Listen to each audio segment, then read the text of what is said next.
Masyhur itu di versi kitab Hikam, Sarful Hikam itu. Di antara kenapa Nabi Ibrahim disuruh menyembelih anaknya, ini versi Sarful Hikam. Di awal juz 2, saya beri penjelasan awal juz 2. Itu di situ dijelaskan. Jadi Nabi Ibrahim mengertikan, diangkat ke alam malakut, kemudian sama Allah ditanya, gimana dengan orang-orang yang maksiat di bumi saya? Kata Nabi Ibrahim, ya kira-kira ahlikum ya Allah, karena innahum, mereka makan rezeki engkau, akalu rizkoka, kemudian asauka, mereka mendurhakai kamu. Engkau ya Allah, asauka mendurhakai engkau. Sampai ada contoh maksiat yang macam-macam. Dan Allah langsung nurutin. Suatu saat Allah minta supaya Nabi Ibrahim menyembelih anaknya. Nabi Ibrahim menjawab, innahu samratu fuadi, tubuh hati saya bagaimana saya sembelih. Kata Allah, kamu dulu apa Anda ingat ketika di alam malakut usul begini-begini saya turutin. Dan sekarang saya usul kamu nyembelih anak kamu gak terima, alasan kamu itu anak kamu. Itu yang kamu usulin saya bunuh, itu hamba saya yang menciptakan saya, dan saya arham bi ibadi, saya itu sangat sayang. Enak saja kamu usul bunuh-bunuh gitu. Semenjak itu Nabi Ibrahim jadi Allah, jadi halimum munib. Ya sama seperti itu. Kalau kamu jadi keamanan pondok itu nasir orang seneng. Coba kalau yang nakal itu punya Mbak Yu cantik yang kamu bidik Mbak Yunya, itu berat betul itu mau nasir itu karena kamu punya kepentingan. Makanya saya sering guyon, kalau ada pembantu mecahkan piring kok dimarahin, pasti tidak cantik. Karena marahin orang cantik itu susah. Karena ya artinya ya orang itu banyak kepentingan. Kalau ada orang nyulayani janji kok kamu marah, karena orang itu tidak punya jasa.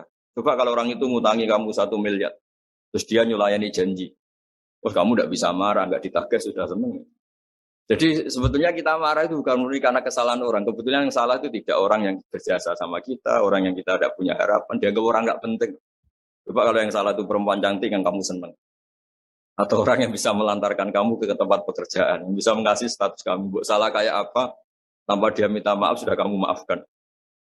Nah seperti ini tuh melatih kita untuk tidak hulu, tidak ekstrim. Karena ternyata ekstrim kita ini berdasar nyun sewu nafsu juga. Kamu bisa marah sama orang yang ngutangin kamu. Marah sama orang yang kira-kira itu adiknya kamu lamar. Kalau santri sudah tua-tua itu mungkin ngelamar buliknya. Kalau sudah. Nah, itu kan kelihatan. Makanya kita dilatih ada ilmu minnah ya. Perasaan bahwa orang lain itu berjasa ke kita. Supaya merasa utang jasa lah sama banyak pihak. Nah, kalau jalan-jalan di daerah-daerah kemudian ada masjid, itu sadar Islam yang ngurusi tidak hanya saya, di mana-mana ya ada Islam, dan itu pengurusnya tidak kita.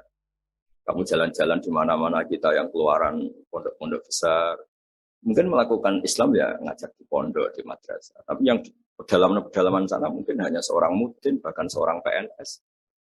Makanya Mbah Mun sering pesan suatu saat yang membawa Islam kemana-mana itu PNS. Karena PNS, barokahnya dia muslim, dia di daerah tertinggal pun sama negara difasilitasi ada masjid, ada musola. Karena departemen-departemen di Indonesia pasti disediain fasilitas musola atau masjid.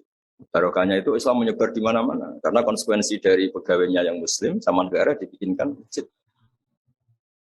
Dan barokahnya yang bikin negara semuanya tertata rapi langsung jadi. Coba kalau kita yang ke desa-desa tertinggal, kita sendiri miskin, mau cari sumbangan juga sama orang yang belum peduli sama Islam. Jadi kalau Anda dokter misalnya masuk ke pedalaman Irian karena Anda dokter muslim sama negara difasilitasi ada musola, ada masjid. Dan karena Anda tugas negara dilindungi keamanannya di macam-macam. Hanya kata Mbak Mun, kamu harus tahu nggak suatu saat yang menyebarkan Islam itu ya PNS. Ya tentu santri pastilah, santri kiai pasti. Tapi juga kita nyadari di beberapa negara non muslim ada masjid besar ya bawaannya kedutaan karena kedutaannya muslim. Dan kita muslim, barokahnya itu dibikinkan masjid. Itu juga mahasiswa-mahasiswa akhirnya ikut punya masjid di beberapa negara Eropa, di Amerika Latin, itu barokahnya ada kedutaan muslim, misalnya Indonesia atau Arab Saudi, terus diberi fasilitas agama, dan seterusnya. Dari cara mengakui orang lain itu terus berpikir ekstrim, tidak, ternyata yang kontribusi pada Islam itu banyak, yang menyebarkan Islam ke dunia itu banyak.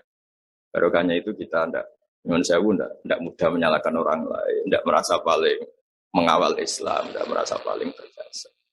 Ya saya kira demikian.